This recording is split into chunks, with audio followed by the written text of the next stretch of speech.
Hello and welcome to HyzerMedia's coverage of Once Around the Mountain at South Mountain Disc Golf Course in Bethlehem, Pennsylvania. This tournament is sponsored by Phoenix Discs. Check them out at phoenixdiscs.com. Also, thank you to our Patreon families for supporting this coverage. I'm Dave Oster, here to bring you this tournament. It is a unique one, a one-disc round. Let's check in with the players, see who they are and what disc they'll be throwing. Hi, I'm Ryan Brown, and I'm going to be throwing a Yeti ABR today. Justin Bass, and I'm throwing the Bradley Williams 2022 Tour Series Pig. Tim Moyer, throwing my Neutron Soft Proxy. Brandon Koppenjan, and I'm going with the Suspect today. Kelby Roberts, I'm throwing a Zero Soft Mercy. So a special treat, we have 5 Phoenix Discs sponsored players on our card today, so extra golf we get to watch. This is also a 20-hole layout, so lots of golf to watch. Be sure to stay for the whole thing and see us at the end. We're starting off with hole 1. It's a par 3, 187 feet. If you're familiar with this course, we are playing from the white tees to the short baskets. Starting us off is Brandon Koppenjan. Catches an early tree. Kelby Roberts will be second on the tee. Going with a backhand turnover, it looks like. It's a miss, that tree. Doesn't quite get the turn that it needs. Next up would be Ryan Brown. Getting more of that turn. Oh, and getting right up to the green. Landing a mere feet from the pin. Justin Bass showing us a little bit of the wider forehand line. Sneaks through. I think he'll have a putt from there. Very rocky and rooty ground here, so you can never really trust where the skips are going to be coming from. And rounding out our 5-player card is Tim Moyer. And a little bit of a kick, but he might still have a putt from there.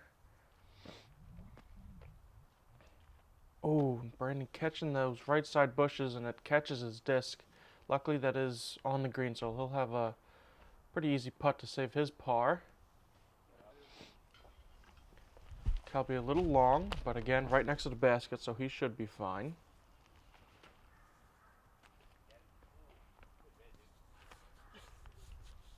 And good up by Tim. Those guys should all be tapping in their par putts. This is Justin for his birdie, and he nails it. Starting off the tournament just how you'd like.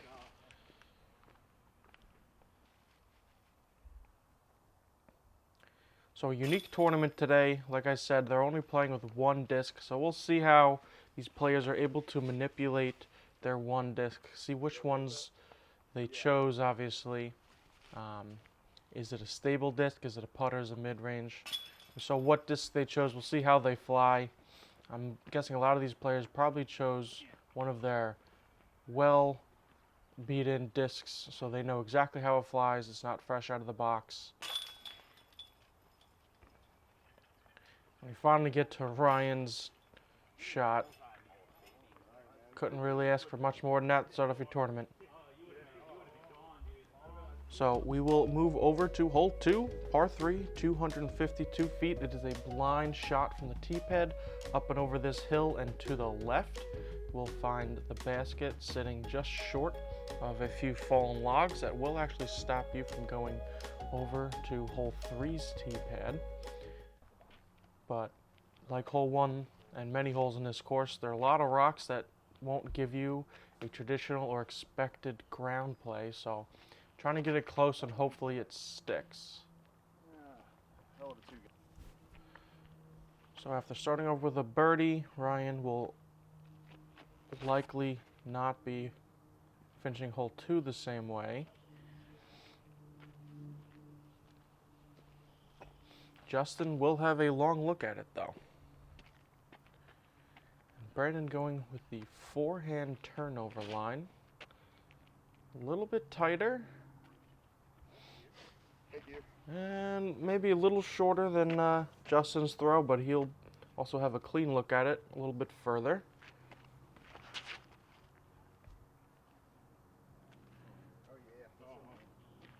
And a beautiful shot by Kelby. About as close as Ryan's shot on the first hole. That'll be a birdie to get his tournament going. Tim also showing us a little bit of the wider forehand line. Looks like he got caught up in those trees high, but he makes it onto the green, similar to Justin's shot. So they'll both have similar looking putts.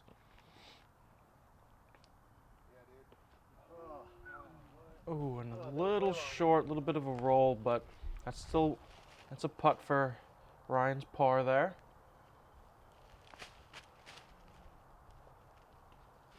Most overstable dog tour you ever seen. And a little high for Brandon. I think we're seeing a little bit of that stability out of that disc. Definitely looks like a beat-in disc that he's using. So you would think that it would be a bit understable, but as we heard there, it is a pretty stable looking disc. So and we have Justin for his second birdie in a row, and he nails it.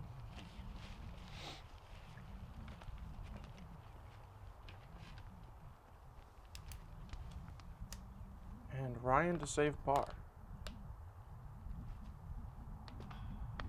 Oh, just off. So Brandon tapping in his par, Kelby tapping in after Tim's par will be his birdie. And the unfortunate bogey giving it right back. So we will move over to hole 3. Par 3, 260 feet, a severe slope left to right, so if you get a bad kick, your disc can go very far down. But we do have one of the only grassy greens and a beautiful overlook on the green of hole 3, excuse me. On the tee will be Justin. Takes it nice and wide, getting it around the trees, not wanting to risk anything too close to the pin to get a bad kick down the hill, like I said.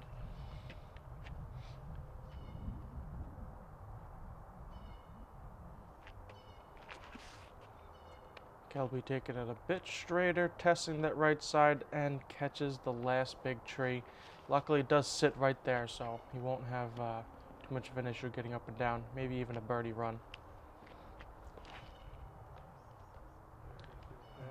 Right down the middle, right towards the pin. Beautiful throw by Brandon. That will likely get him started on the birdie train for this tournament.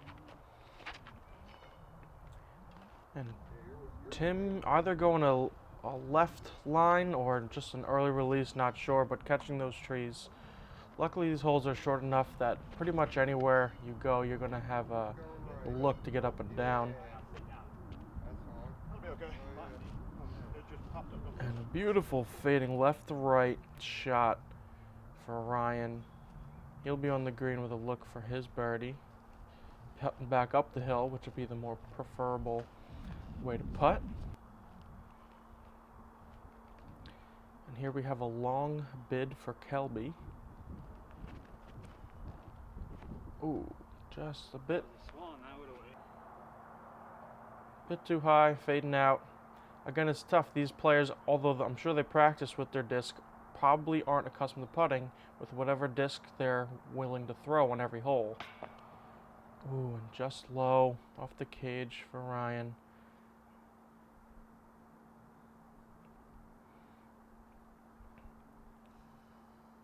A little bit low for Justin. Oh, that needs to sit down. It's rolling.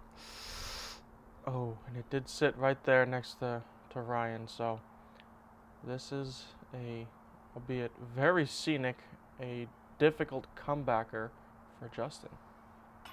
Oh, and barely gets it over the rim. Nice putt to save his par. Jogs up the hill. Very beautiful course we're looking at. Even at this time of the year, the trees are still pretty bare, but you're not going to get much of a nicer view from many disc golf courses than this. Brandon with all but a tap in birdie. So these guys will tap in their pars. And we'll move over to hole 4. So being the short layout, I don't know if I mentioned it, all of the holes will be par 3s on this course.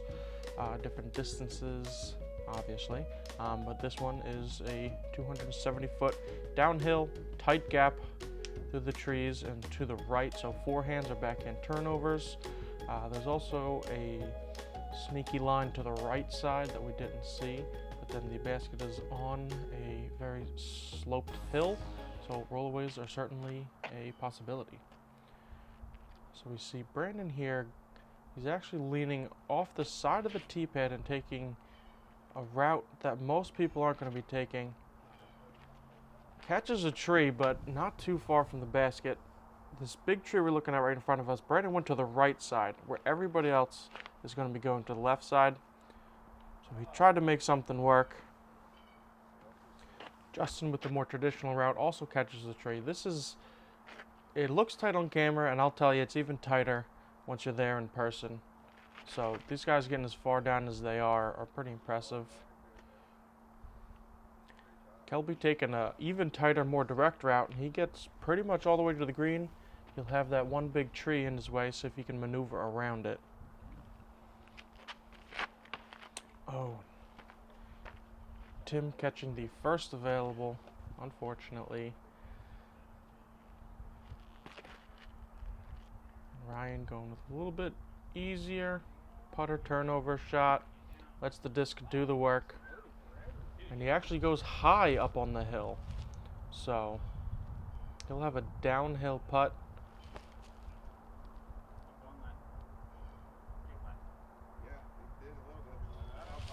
And Tim is up near the green, maybe circle 2.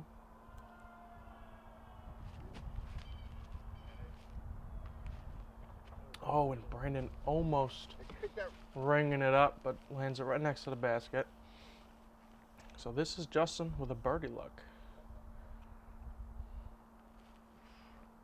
And he, oh, no, sit down. Oh my goodness. That was dead center chains. Hit the pole, bounced out, and rolled 2 or 3 feet behind where he was just standing. And he's going to get up and putt right away.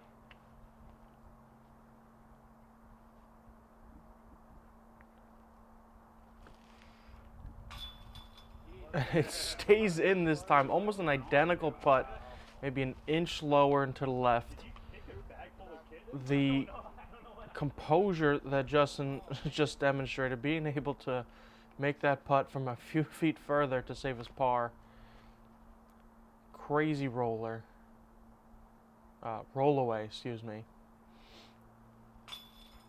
Ooh, and right side chains, but that stays in for Kelby. And now we see Ryan with his look for birdie. Extremely downhill. Oh, and sneaks it in there, lower left. And that was quite a long putt, even though it was downhill. That's a pretty good birdie for Ryan. And from downtown, Tim saves his par. Quite a putt for him. So, some interesting ground play on that hole. But we'll move on to hole 5, 189 feet, very uphill, probably the most uphill hole on the course. You can barely even see the top of the basket from the tee pad. At least I can, not very tall. Maybe Brandon or some of these guys can see more of the basket. But nonetheless, they're throwing up probably 30 feet or so. So 189 feet, playing much further. Not the widest fairway either, so definitely a challenging hole. Kelby catching right side tree.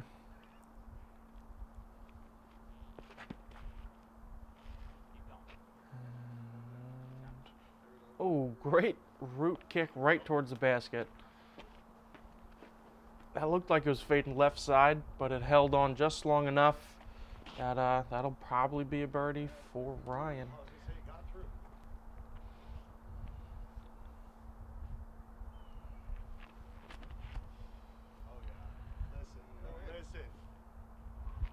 And by mere inches missing the basket, Justin is parked for his birdie as well.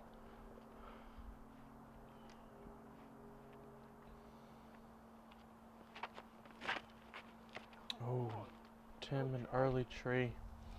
That's 2 in a row for Tim. But great recovery shot.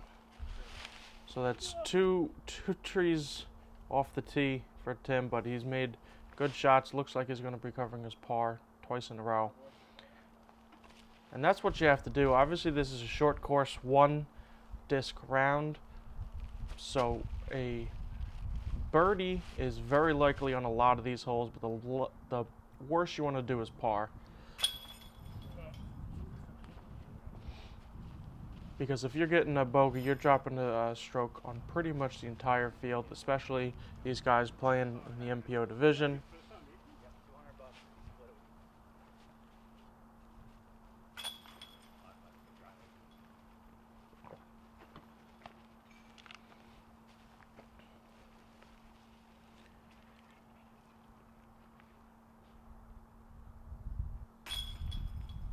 So nice birdies by Ryan and Justin.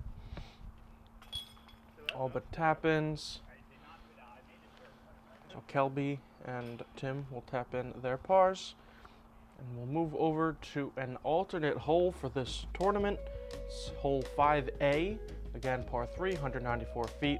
Throwing from the walking path down into the open field by the pavilion to this red basket we see people practicing at. Pretty much a straight shot. You can throw a bit of a hyzer, have to avoid the power lines, and pretty much land it close enough into this open field that you'll give yourself a putt.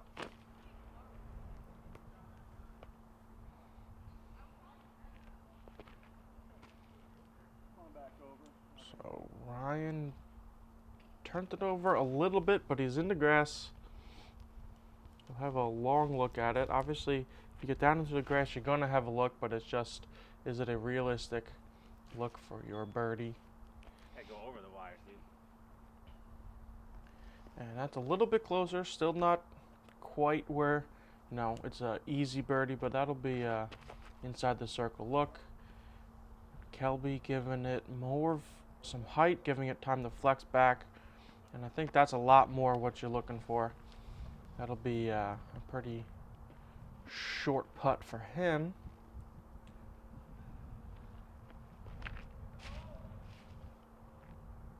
And Brandon giving it a little bit of ante, letting it fly and then come back. He should have a look for his birdie as well.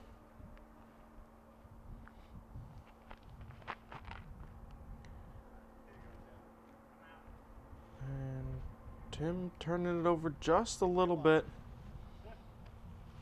Again, all these guys are going to have clean looks at it, but the distance is obviously the challenge. Out in this open field, we aren't actually dealing with much wind, a little breeze coming up the mountain, but today was actually a very calm day. This time of year, it's hard to find a calm day.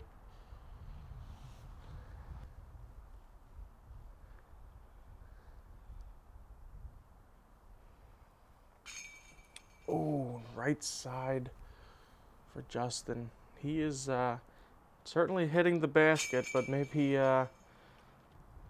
not quite clean enough for his putts to stay on the last few holes. Good birdie by Kelby.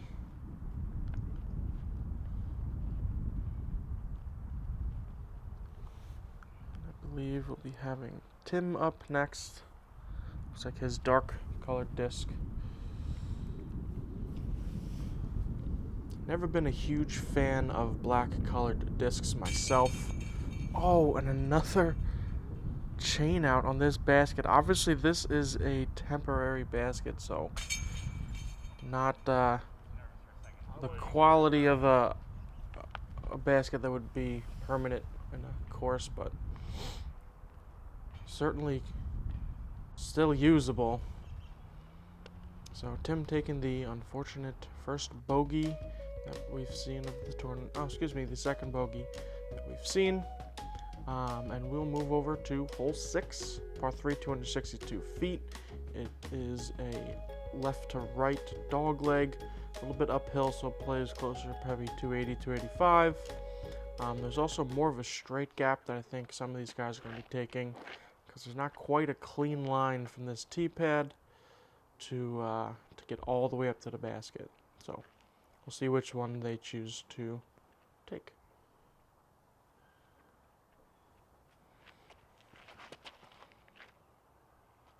Kelby going for the straight, tighter gap. If I would have committed. Fading down the hill a little bit, but he should be probably within circle 2. Brandon going more traditional forehand. Actually, he's going the tight gap forehand. Asking for that to sit. And it's up there. You'll have a look at it.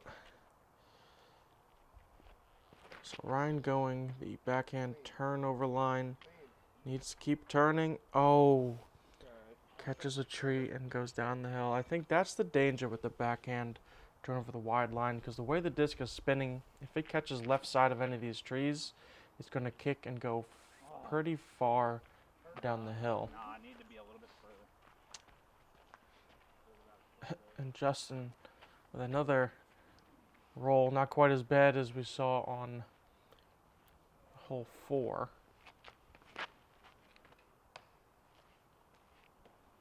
And another tree kick for Tim. Great shot, man. Yeah, look easy. Hit the pole. And Tim's scramble rate is at 100%, and he's had to do it on almost every hole. So unfortunate tee shots, but he's making great recovery shots.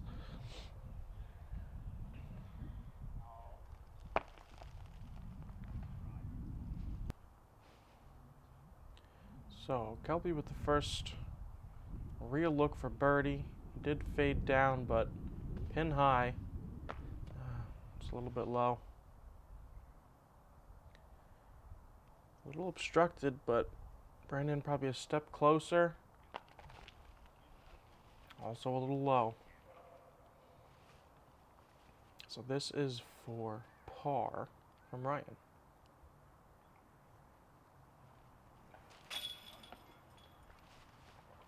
Oh, and another chain out.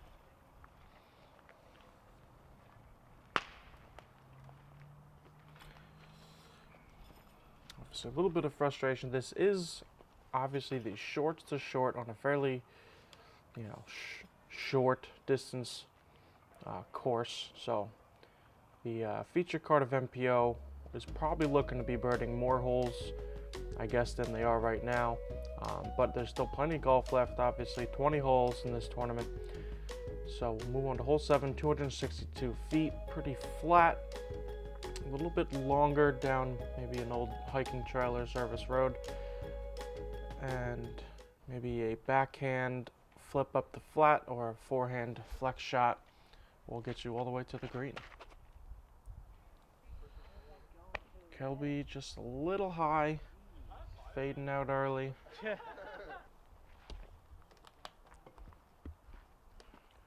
So Brandon showing us the forehand line.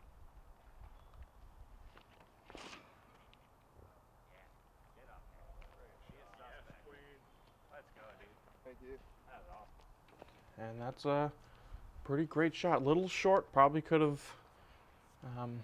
been 10, 15 feet further. He would have been happier, but he'll be able to run that pretty easily. Justin turning that over, but it fights through a lot of the trees on the left side. He'll have some kind of look at it from over there, probably.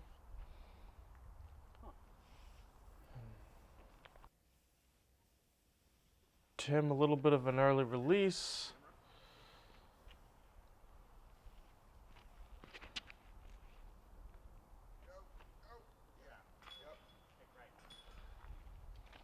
And Ryan hugging that left side, but makes it all the way pin high. So we'll have a couple long looks at it and some easier circle one putts coming up. Tim kind of obstructed, has nothing but a pitch up that he can do. And he rings it up, barely getting it over the rim. Great putt by Kelby. Take a look at it again. You can't even see him. He's hiding behind that tree. Gets plenty of height on it. And just barely gets it in there. Great putt to put him in the lead momentarily, with Justin having his putt to tie. And not able to ring it up, so Kelby is now our leader after 7 holes.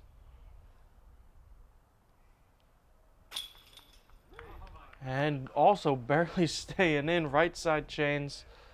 Brandon now tied for 2nd place.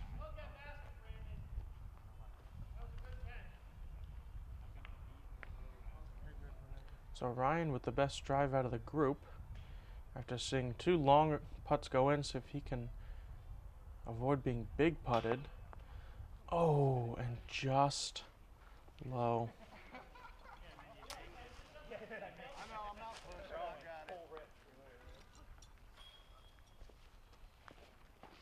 So some other cards crossing fairways and giving these players some wanted or unwanted advice, not sure, but fun nonetheless. This is obviously a very fun tournament. A lot of players know each other from the area.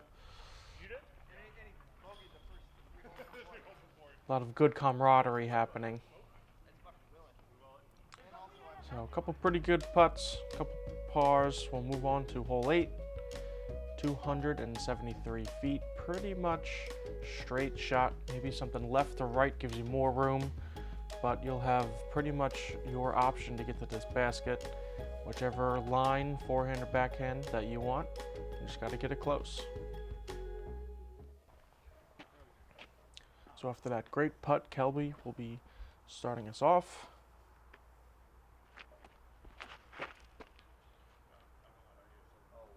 And that's looking good and beautiful. Right next to the basket. With a hole this open on this course, this is definitely one that they're going to have to be taking advantage of. Brandon going with the forehand line. And not quite as close, but that should be a successful hole.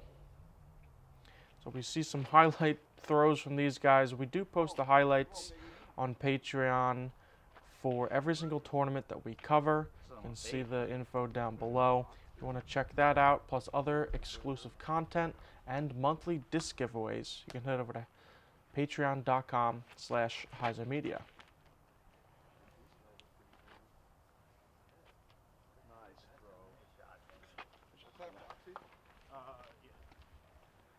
And another great throw. Justin is a little bit left side, but should be close enough to give it a run. And Ryan even closer than Kelby by a few inches.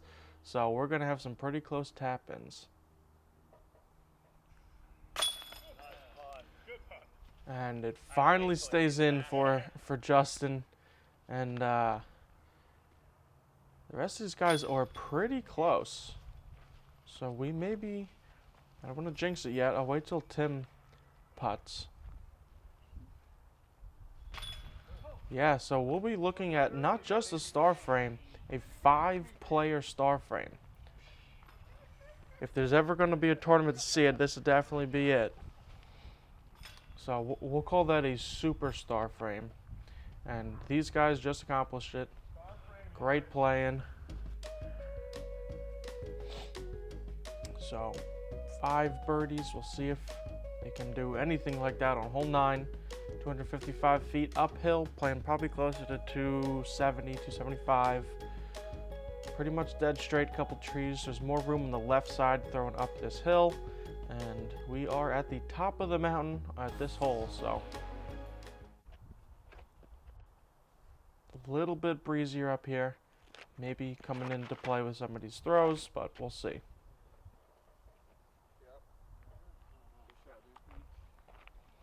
And a little bit short right, but within the circle.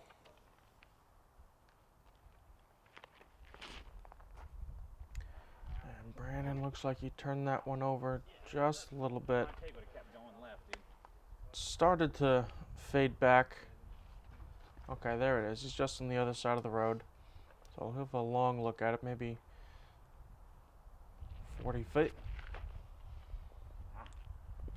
Justin also turning it over, similar spot to Brandon.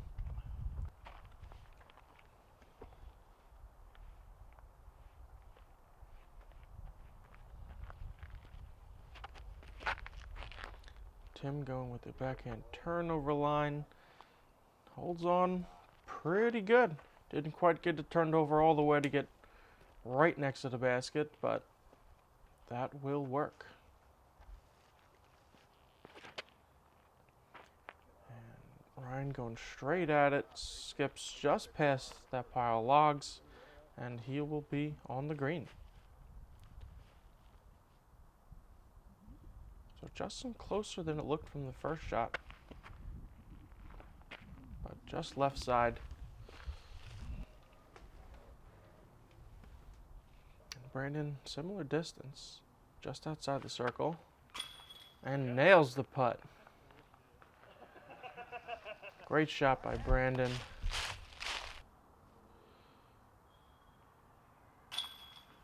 And Tim as well. Tim with his second birdie of the tournament, getting under par.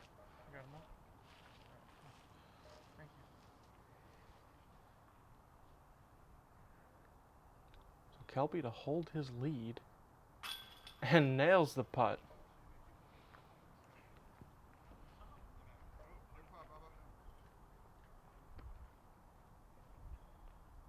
Ryan right next to him.